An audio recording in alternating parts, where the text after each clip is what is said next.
This is the first ever NBA team worth $400 million. They have 3 of the greatest scorers in the world, and in 3 years, they completely collapsed.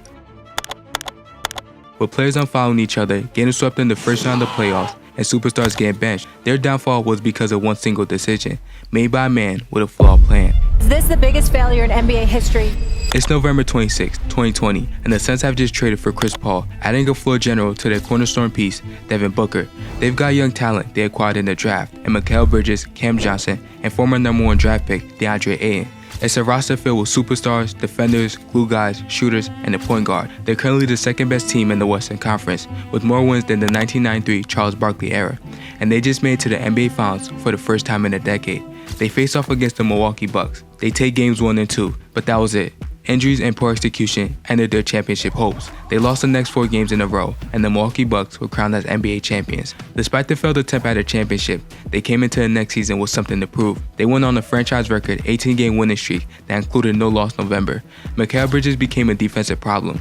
Cam Johnson became more efficient shooting the 3-ball, and Devin Booker was signed to a 4-year $224 Supermax deal. But this would be the beginning of their problems. On the surface, the signing seemed great.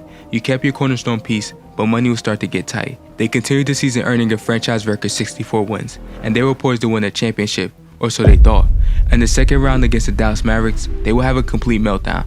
During Game 7, the entire Suns organization was put to shame. They lost by 33 points on their home court to one man, Luka Doncic, who sent them home packing. Say some breaking news coming into SportsCenter. Phoenix Suns and Mercury owner Robert Sarver has been suspended for 1 year and fines $10 million. Ever since then, things would get quite interesting. In mid-September, Suns owner Robert Sarver was suspended by the NBA for a year and fined $10 million for workplace misconduct, including racist comments. Shortly after, he sold the team, and a new man stepped in after purchasing the Suns for a record-setting $4 billion. Meet Matt Eshiba, the youngest owner in NBA history, worth $10 billion, and former NCAA national champion. With winning in his DNA, he was eager to make a move to a 21-24 Suns team, and in 72 hours after gaining ownership, with no care in the world about the team's financial future, he pulled the trigger. And Kevin Durant is headed to Phoenix. Kevin Durant was officially a Phoenix Sun. This was just one puzzle piece to his master plan. But little did he know, this would trigger the Suns' collapse. In this trade, they gave up Mikal Bridges, who was runner-up for the Defensive Player of the year prior, Cam Johnson, their shooter and 3-and-D guy, 4 first-round draft picks, a first-round pick swap, and 2 second-round draft picks, sacrificing their depth. They just got fleeced, losing the glue guys who did all the dirty work and didn't need the ball in their hands to be effective, and their future draft capital with that trade. A roster that just made to the finals had just been dismantled. In return for Kevin Durant, who was injured with a sprained MCL and in his early 30s, hoping that he can take them over the hump. Luckily, this trade did turn their season around for now. They immediately dominated. They had a big 3 consisting of a floor general and Chris Paul, an elite 2 guard in Devin Booker, and one of the greatest scorers to ever do it, Kevin Durant, while still keeping a defensive anchor in DeAndre Ayton. They finished the season 4th in the Western Conference, but in the playoffs, things wouldn't go as expected. You could see they needed time to gel. They did manage to defeat the Clippers in 5. Despite that, they would fall apart in the next round. First, DeAndre Ayton would injure his calf. Shortly after, Chris Paul faced a groin injury, and just like that, the offensive load was all on Devin Booker and Kevin Durant. But of course, injury will creep up on Kevin Durant as well. He would sprain his ankle, and the Suns were eliminated in the second round against the Denver Nuggets in 6. This incident caused the Suns to brainstorm who they could put around Devin Booker and Kevin Durant to make them a championship team. But the Suns were limited. They were already over the salary cap with limited tools. They only had 3 options. The first one was the mid-level exception and biannual exception, which allows teams to sign free agents to a contract above the league minimum, even if they are over the salary cap.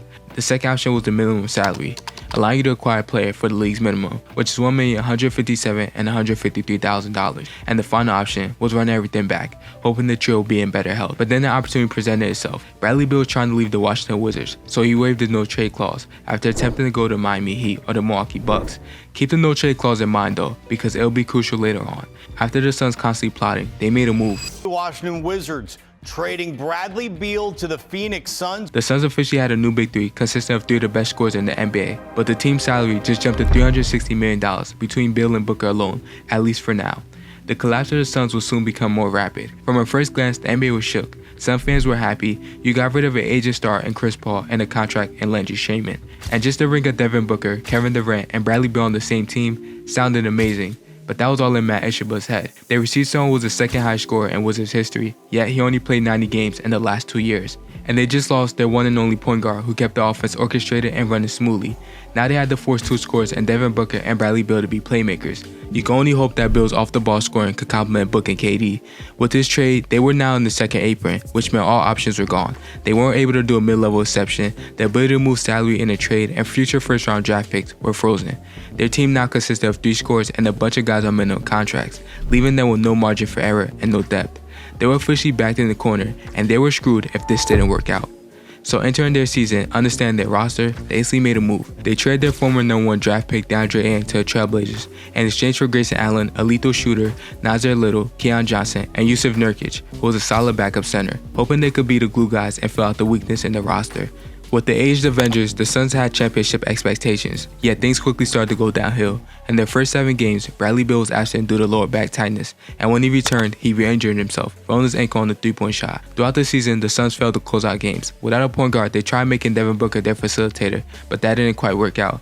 The offense had no structure, it was simply isolation plays rather than a well-coached system. Despite that, they still made a 4-game improvement compared to last season. But of course, injuries will be the thorn in their bush. Just 10 days before the playoffs, Bradley Beal sprained his ring finger against the Miami Heat, and Nurkic rolled his ankle against the San Antonio Spurs. Luckily, Beal returned for the first-round matchup against the Minnesota Timberwolves. The Suns officially had their big 3, and it was go time. In the first 3 games, they were down 3-0. Minnesota's intensity was too much for the super team, and the lack of a dominant center was obvious, and the lack of a point guard was exposed. The Suns just couldn't control the game. Compared to Minnesota's point guard Mike Conley, who will force the game to be played at a pace that favored Minnesota. But the Suns still had one chance to save their season, and Beal pleaded to put the troops on his back. Is there a sense of pride in that locker room right now to tell yourselves we're not getting swept at home on Sunday? It's damn sure my mindset. I've never been swept a day in my life, so I'll be damned if that happens. But yeah, there's always a first time for everything. The rules were brought out on the Suns' home floor. This incident led to the Suns acquiring a point guard in the offseason. They signed Tyus Jones. He was a low turnover point guard, had the repetition of solid playmaking and defending. This was the Suns' shot at giving their big 3 some offensive freedom. Shortly after, they signed Josh Okogie, a defensive shooting guard, to a 2-year, $16 million deal, with the second year not guaranteed. And just like that, they became the first super team in NBA history to be worth $400 million under team owner Matt Ishbia. They became the second highest payroll of any American pro sports team, behind only the New York Mets and ahead of the Los Angeles Dodgers, which meant they operated under the more restricted second apron. So now player trades, player additions, and contract adjustments were limited, and if they made any errors, they would get penalized. They were officially backed into an even deeper corner. Perhaps getting a new owner who was the top 100 richest man in the world wasn't the right move after all.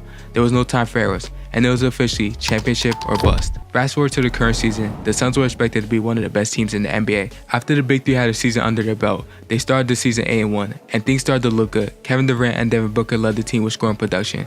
However, in their 9th game of the season, KD will face a calf injury, and ever since then, their head coach Mike Budenholzer constantly kept switching the rotation, and the Suns were 1-9 without Kevin Durant. Throughout the season, the Suns have been inconsistent, and their lack of defense became a serious issue. To make things worse, their lack of contribution from the center position became obvious, with poor rebounding and basically no help offensively. They had to make a change quick in order to try and save their season, so they moved Bradley Beal and Nurkic to the bench, and this was a blessing in disguise. Beal's production increased. He went from averaging 17 to 20 points, but this may have just been an attempt to increase Beal's value and make him upset to force him to request a trade. Have you thought about kind of like moving on, sort of like related to the bigger picture? If so, I need to be addressed because I hold the cards. So. However, there was only one problem. Those cards he was referring to was his no-trade clause, a condition in his contract that doesn't allow a team to trade him without discussing it with him first. Matt Ishbia plans were crumbling in front of his eyes and tension was boiling. Weeks later, Nurkic unfollowed Kevin Durant and Devin Booker on Instagram and said he didn't have a relationship with his head coach. But his statement was quite odd because months before this, Nurkic and Budenholzer spent time in his home country, Croatia. Despite that, the Suns were actively pursuing Jimmy Butler, a superstar who didn't need the ball in his hands and one of the best defenders in the league. He was the Suns' last hope, but there was only one thing standing in the Suns' way. It was 3 deadly words: no trade clause. Those words made NBA teams avoid trading for Beal, along with his insane contract. However, there was actually 2 teams who were willing to absorb Beal's contract: the Atlanta Hawks and the Washington Wizards, if he waived his no trade clause, but no trade fell through. Perhaps it was time for Matt Ishbia to put all his eggs in one basket and one final attempt to save this crumbling team. The rumors have really ramped up for Kevin Durant, who the Suns say they'd be willing to listen to offers on. That's it. The only way the Suns can save their season. But how can they even make a tempting offer to a team when their owner Matt Ishbia traded 4 first-round picks, 5 first-round swaps, and 8 straight second-round draft picks. Since taking over the team in 2023, they were out of assets. Luckily, there was one team who was willing to make a deal with them, but the trade was dismissed. With 2 attempts to ship out superstars, Matt Shabba officially made the Suns' locker room toxic. On January 16th, the Phoenix Suns traded Josh Okogie and acquired Nick Richards, the Charlotte Hornets' backup center, trying to patch up their center issue. And on the last day of the trade deadline, the Suns traded Nurkic and a 2026 first-round draft pick. It seems like Matt Shabba just can't stop trading away the Suns' draft picks.